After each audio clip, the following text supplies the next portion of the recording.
క్రైస్తవం ఎలా విస్తరించింది? ఆధ్యాత్మికం అధునాతనం, స్పిరిచువల్ స్టోరీస్, సినిమాటిక్ ఎక్స్పీరియన్స్.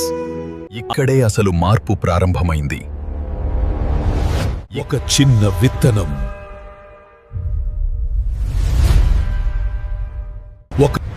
ఒక చిన్న ప్రారంభం.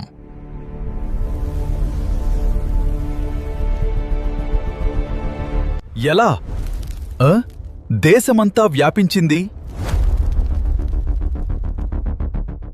దాని వెనుక ఏమి జరిగింది? ఎందుకు కొంతమంది స్వీకరించారు, మరికొందరు ఎందుకు వ్యతిరేకించారు?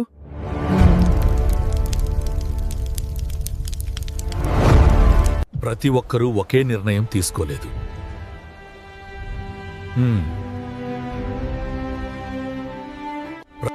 కొంతమంది ఈ మార్గాన్ని స్వీకరించారు. మన సంప్రదాయం, మన మార్గం ఎందుకు మార్చాలి? ఒకవైపు స్వీకారం, మరోవైపు సందేహం. ప్రతి ఒక్కరూ ఒకే నిర్ణయం తీసుకోలేదు. కొంతమంది ఈ మార్గాన్ని స్వీకరించారు. ఒకే గ్రామంలో రెండు మార్గాలు ఏర్పడ్డాయి. ఇది కేవలం మత మార్పు కాదు, ఒక అంతర్గత పోరాటం.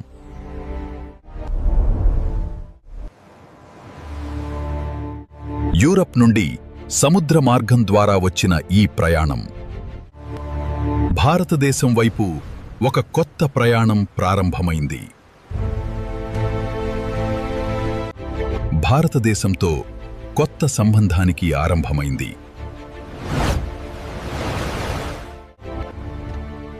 మొదట ఇది వ్యాపారం మాత్రమే. కానీ త్వరలోనే ఇది ఒక స్థిరమైన స్థావరంగా మారింది. గోవా ఈ మార్పుకు కేంద్రంగా మారింది. ఇక్కడి నుంచే మత ప్రభావం స్పష్టంగా కనిపించడం ప్రారంభమైంది. ఇది కేవలం ఒక ఆగమనం కాదు,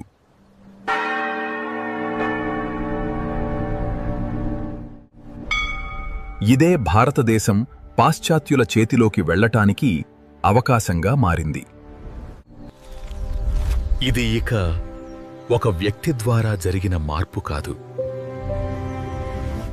మిషనరీలు గ్రామాలకి చేరుకున్నారు. విద్యా సంస్థలు పేరుతో మతాన్ని బోధించేవారు. సేవా కార్యక్రమాలు కూడా ప్రారంభమయ్యాయి. ఇవే చాలా మందిని క్రైస్తవం వైపుకు ఆకర్షించాయి. ఈ ప్రభావం తీర ప్రాంతాల నుంచి లోపలికి విస్తరించింది.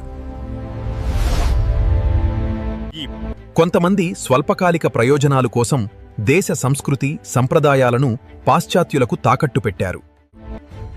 కొంతమంది అవకాశంగా చూశారులే, మరికొందరు సందేహించారులే. ఇది ఒక పద్ధతిగా, ఒక నిర్మాణంగా మారింది.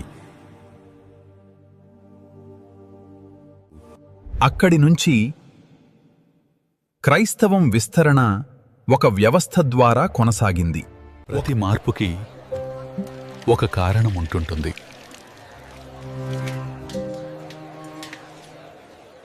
కొన్ని సందర్భాల్లో సామాజిక పరిస్థితులు ప్రభావం చూపించాయి. కొత్త అవకాశాలు, కొత్త సంబంధాలు. మనం ఏ మార్గం ఎంచుకోవాలి? మనకి ఎలాంటి అవకాశాలు వస్తాయి?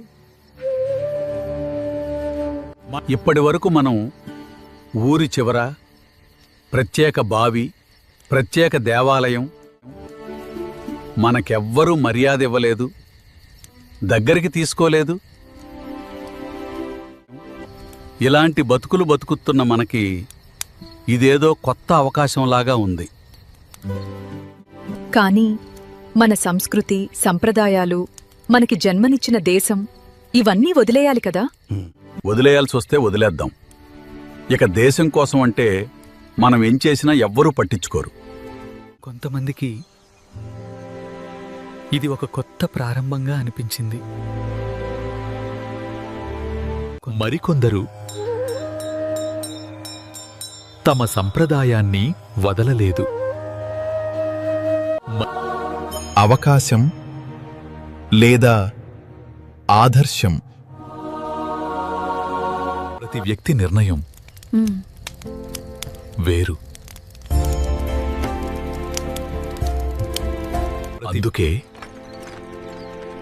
ఈ మార్పు ఒకే కారణం వల్ల కాదు, ఒక ప్రక్రియ.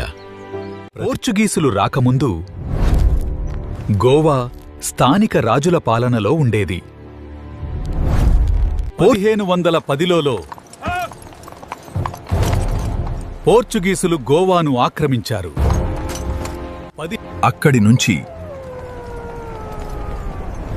గోవా ఒక కాలనీయ కేంద్రంగా మారింది. ఆ కాలానికి చెందిన పోర్చుగీస్ రికార్డులు కొన్ని విధానాలను సూచిస్తున్నాయి. కొన్ని ప్రాంతాల్లో హిందూ దేవాలయాలపై ఆంక్షలు విధించబడ్డాయి. అదే సమయంలో చర్చిల నిర్మాణం పెరిగింది. కొంతమంది చరిత్రకారులు కూడా ఈ సంఘటనలను ప్రస్తావించారు. ఇది భారతదేశం మొత్తం జరిగిన విషయం కాదు.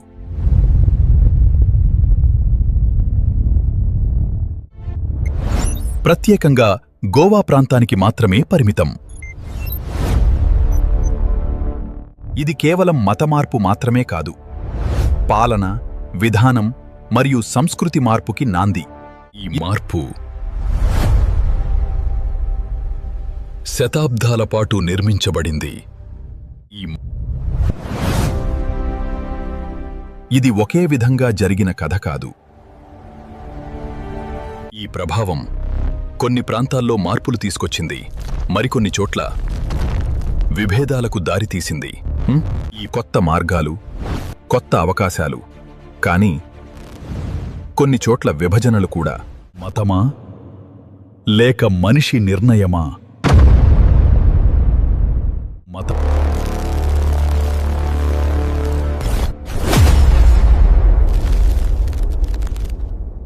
ఇలాంటి ఆధ్యాత్మిక సినిమాటిక్ కథల కోసం ఆధ్యాత్మికం అధునాతనం యూట్యూబ్ ఛానల్ను ఇప్పుడే సబ్స్క్రైబ్ చేయండి.